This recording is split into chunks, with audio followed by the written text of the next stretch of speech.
kwira bhazi vakauya mama. Mama makabva kutora. Ndingati ndanda weta ndangona zimanda vandadona ndapedza kuzotaura kubva ipapo.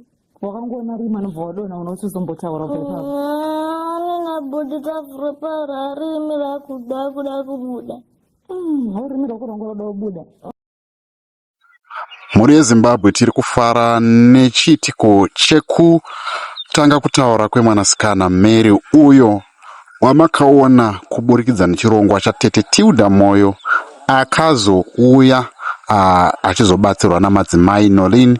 Sezvamuri kuona pavhidhiyo akugona kutaura, mwana akutoita zvese kuburikidza nekubatsirwa namukoma Sly veSly Media zvakare namadzimai Nolin. Tinoda kuvatenda. Vhidhiyo iri riri paSly Media TV paYouTube, endai munoriona. Zvakare kana muri pano paJCTV Africa munokwanisa kutoona pariri pachona pamacollaborations munoriona.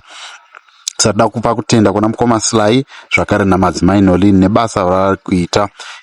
Ngatipei kutenda kune avo vese vakashare vhidhiyo rino, uyezve kuti kana muchinge mune matambudziko amunawa vabatei panhamba dziri pascreen madzimai Nolin nebasa ravanoita kana mune zvamuda kubatsirwa, nekuti basa ravo ravanenge vakaita riri kuoneka, muri kuona mafruits aro.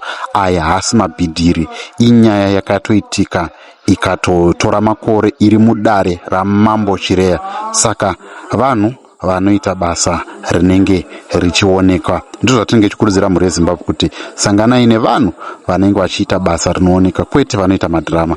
Ngatipindei muhurukoro pfupi yakaitwa namukoma Sly vachitaura nemusikana Mary. Asi endai munoona full video kuYouTube zvakare nekuFacebook yeSly Media. Tatenda. Ndinoda kunzwa nyaya kuti iwe chatanga ndudza nyaya nasambi nasitambotaura nyaya handisi kuzotambotaura nyaya panze asi tikutaurira muno ida munhu anosekerera inotaimboita tichitaura nyaya dzedu. Uda bata mureko audi. Saka iwe wakatanga kurwara sei? Unoremember kuti wakatanga kurwara rini?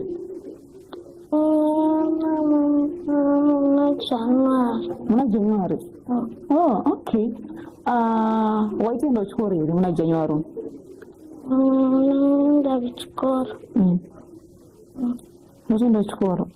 Saka wakazoziva sei kuti wakurwara?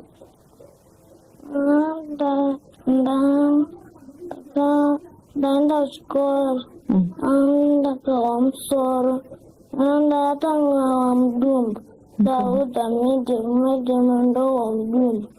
Medhemu akati anda nesisi vangu wakauya ndana vada nesisi vangu vakaenanini vakaenda nenikumba ndasvika ndaudza mama.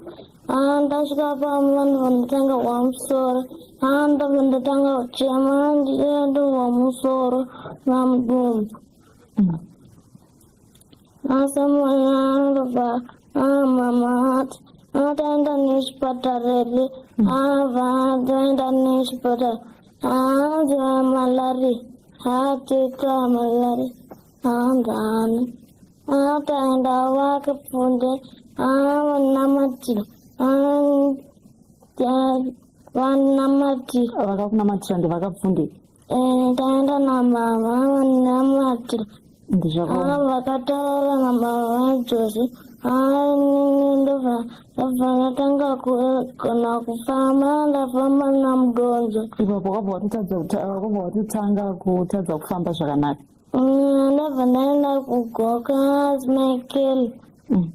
Vaenda neni musangana namatiro vakadzoka futi vaenda neni kugoka agara amai Mashi vadzoka neni kumba ndaenda mutori nakwasisi vangu. Wanga wazwa kwasisi vako ndowanga wakumbogara namama wako? Mama vangu vari kumba ndachigara nasisi vangu. Mama vako vari kumba unochimbogara nasisi wako? Andi manheru tichiwa maziso chichemu pamusoro. Kumba kwasisi wako?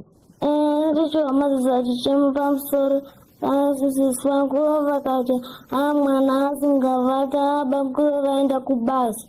Mwana wa sisi wako